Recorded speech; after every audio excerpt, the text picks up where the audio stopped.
friends. I'm Karen, and this is the Family Food for Moms podcast. We're talking about inspiration for family cooking and dining. Today, we're going to talk about more simple meals if you're learning to cook, starting to cook, or if you just need something really simple for dinner. So, last time we talked about potato as a base, and we talked about pasta. Of course, I forgot to mention you can cook your potatoes in an air fryer if you have one. That's definitely the simplest, quickest way to do it. And they'll be nice and crispy, but the oven works too. So for this one, we're going to talk about rice and then a few other ways to start a simple meal. So firstly, how to cook rice. So let's take a cup of rice and 2 cups of water. So you want a 1-to-2 ratio. 1 cup rice, 2 cups water.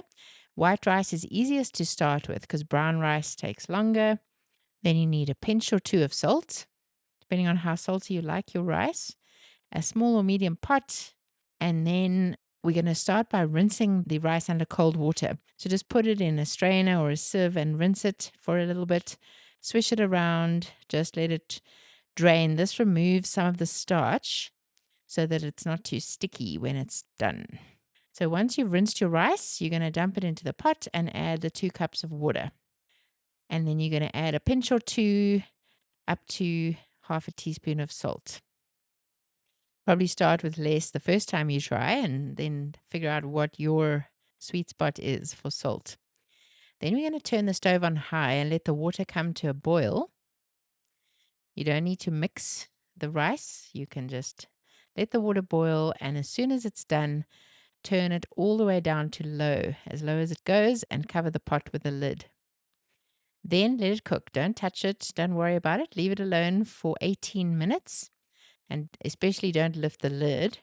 Then turn off the heat completely after 18 minutes and leave it covered for another 5 minutes to finish steaming. Then you can open the lid and fluff it with a fork and enjoy. So if you stir it while it's cooking, it can get gummy. And if it's burnt, it's perhaps not low enough after boiling. If you want to add more rice, just use any amount and do 1 part rice to 2 parts water, and obviously more salt if you've got more rice. So having your rice ready is a good start. So you can cook up some rice, put it in the fridge, and then use it for your meals. So one of the easiest ones is stir-fried rice. So for this, I like to use a pan and cook the vegetables first, and then the egg, and then add the rice. So, and just by the way, this works for glass noodles as well. That's rice noodles. So if you pour boiling water over some rice noodles and leave them to soak, you can substitute that for the rice in any of these things. So we're starting with a pan, and we're going to chop some zucchini and onion very finely. And then, so those will take about the same amount of time to cook. If you're using something like carrot, it's going to need longer. So zucchini and even mushroom and onion all take a short amount of time to cook, especially with a lid over it. It helps them to steam. So chop up a little bit of your onion and your zucchini, and then put those into the pan and add a bit of oil, like coconut oil, and then a lid over. And then you lift it every now and then and just stir them around. So we want to lightly brown the onion and zucchini.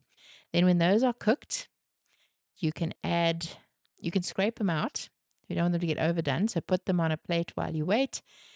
And your pan is then ready for the egg. So put in some beaten egg. You want to take maybe 2 eggs, beat them up with a fork, add a little bit of milk, or leave it out. It's not vital. And a tiny bit of salt and pepper if you like that, or chives to your egg, just as if you're going to do scrambled eggs. So you beat them with a fork or a whisk, and then you pour it into the pan. The pan shouldn't be too hot. It's going to cook very fast. So you can just turn your pan off and use the residue heat from cooking the onion and zucchini. So spread the egg out, swirl it around, and as it starts to cook, add back in your zucchini and your onion, and then add in the rice and stir it around. And then you'll get that lovely cooked egg effect in your rice. So then you can add any more salt that's necessary. You could add a little bit of soy sauce to taste or tamari. And then there's your stir fry meal. So you can add lots of things into that. You can add some leftover chicken.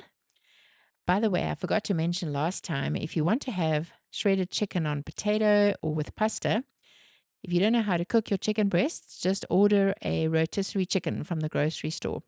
So, a rotisserie chicken that's already cooked, shred that, put it in your fridge to add to your meals in the week, to add to your potato, to add to your rice. So, chicken is a great one to add to your stir fry rice. Before you add it, add a little salt and possibly some soy sauce or any kind of Chinese style sweet and sour sauce to your chicken.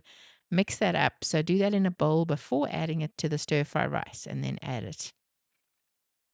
So then, obviously, if you're looking for simple meals, bread products are very helpful. So rolls or buns for burgers, sourdough or other bread for things like grilled cheese, wraps where you can have your chicken, pita breads. Those are all great to use. So if you're using wraps, then you can have cooked chicken again from the rotisserie. You can add some fresh salad ingredients like tomato, cucumber, lettuce, some mayonnaise, some sweet chili sauce, and that's all you need.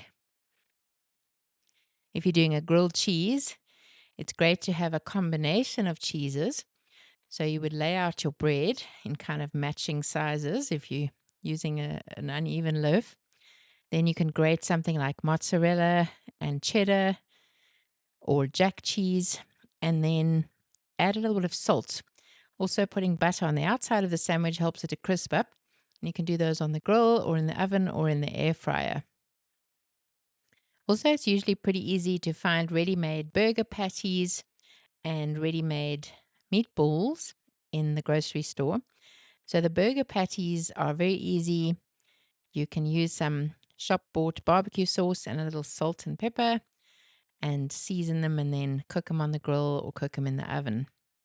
Then let's talk about meat. So if you have your potato or your rice as a side, then you can use some kind of meat. Plain meat is usually pretty easy to cook. So I mentioned in the previous episode how to cook your chicken in the oven. Put it into a glass dish without a lid. Add a little olive oil and then your seasonings. So thyme is always good for meat and fish. Salt, a little bit of onion powder, and then herbs. I mentioned thyme. You can also use oregano, rosemary, etc. You could add a little lemon juice, Greek style. Another way you can cook chicken, besides putting it in the air fryer, is in the pan on the stove. So this works best if you cut it up because the chicken breast can be quite thick in the middle, or the chicken thigh. So you can either cut up the raw chicken and then cook it in the pan, or you can cut it up as it cooks. It's sometimes easier then when it's mostly cooked to cut it up. Just be careful that you don't scratch your pan. But we like to use wooden or bamboo implements, and once the chicken is mostly cooked, you can even cut it up with the end of the bamboo implement. So a good kind of chicken to try is a stir-fry chicken with sesame and noodles. So like I mentioned before, you can use the very thin noodles or the ribbon rice noodles and cook those by just pouring boiling water over them and leaving them for about 10 minutes. Then you would cook your chicken in your pan. So you put oil in your pan, you season your chicken with salt and a little pepper, onion powder. And then as it cooks, you chop it up. And then near the end, you add a little drizzle of honey, a little bit of soy sauce or tamari, just a splash or two, and some sesame seeds. That's delicious. Then you would take your chicken out of the pan and cook up some stir-fry vegetables. You get packs of stir-fry veg at the grocery store. There'll be like julienne style zucchini and butternut, some greens, that kind of thing. And they're already chopped and good to go. So you just tip that into your pan, add a little either olive oil or sesame oil is very nice, and some more soy sauce or tamari. And then put a lid on as it's cooking. It helps it to soften. Takes about 10 minutes to cook. And then you might want to drain a little of the liquid out, and then you add your chicken back to the mix, and you add your noodles that have been softened. You mix that up. You might want to add a little more salt and a little more soy sauce at the end. If you need to, just give it a taste. But that makes a really good stir fry. It's great to keep in the fridge for a few days, and it's delicious. Then lastly, the meatballs. If you can buy ready-made meatballs, that's easy. Then you just brown them in a pan. So put a little oil in a pan, heat it up like coconut oil, and then you put your meatballs into the pan and you shake the pan back and forth gently so that the meatballs move slightly, and you want to brown them. Then you could cook a little onion. So chop your onion very finely and cook that in the pan. And then we're going to add everything back to the pan or to a pot if the pan isn't big enough. And you can add about a cup of stock, beef stock, and then cook those. And the meatballs have to simmer, not on boiling, but just below. So you can add your yogurt then. So these are Swedish style meatballs, or you can add tomato sauce. Depends which way you want to go. So adding about a cup of yogurt or a cup of tomato basil mix or any kind of tomato puree. And then you just gently let it cook up. If it's not covering the meatballs, you might want to add a little bit of water, but not too much, because as you cook it, you don't want the sauce to be too thin in the end. Then you can cover it, keep it on a low heat, and let your meatballs cook in the sauce until you're ready to serve them with the rice or whatever side you have. The potato works great, even spaghetti. I'll put that recipe at the bottom of the post because that one sounded a little complex. But I hope this has given you some ideas. I hope you're going to try cooking something you've never cooked before and that you'll find it easy. If you want to ask me anything, it's Karen at familyfoodformoms.com. Thanks for listening. I'll see you next time.